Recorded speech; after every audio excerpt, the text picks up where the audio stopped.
Assalamu alaikum masu sauraro, barkanmu da sake kasancewa da ku a wannan tasha tamu mai albarka mai suna Arewa Online Media TV.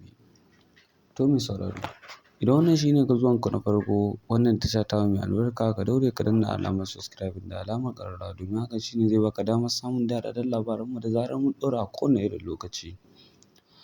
To mai sauraro, a yau mun kawo maka ci gaban zanga-zangar da ake magana a Najeriya, inda muke ƙoƙarin sake sanar da ku wani labaran game da zanga-zanga. To mai sauraro, wannan batu dai na zanga-zanga yana ci gaba da tada hazo a sama, inda mai girma shugaban ƙasa yake tunanin jawo kan hankalin masu zanga-zanga domin kar su yi wannan zanga-zanga da suke shiryawa, saboda ya ƙudurci niyyar cewa in sha Allahu za a samu gyara. Inda a wani ɓangaren kuma mawaƙin nan Dauda Kahutu Rarara baya goyon bayan wannan zanga-zangar, inda yake ƙoƙarin cewa ma wannan zanga-zangar da ake ƙoƙarin yi ba komai bane illa butulci ga shugaban ƙasar nan Bola Ahmed Tinubu.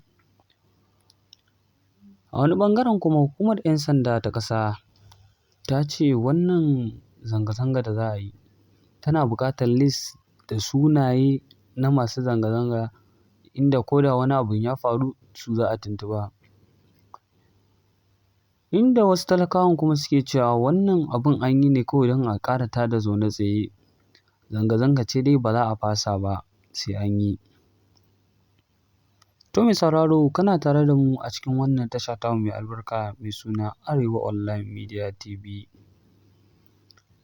Ka danna alamar subscribing da alamar ƙararrawa domin hakan shine zai baka damar samun daɗaɗɗen labaranmu da zarar mun ɗora a kowane lokaci.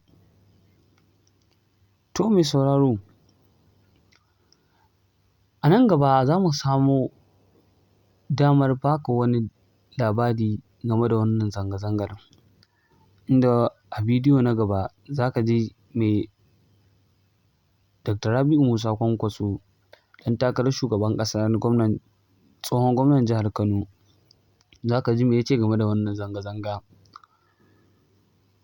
To mai sauraro, kana tare da mu a cikin wannan tasha tamu mai albarka mai suna Arewa Online Media TV.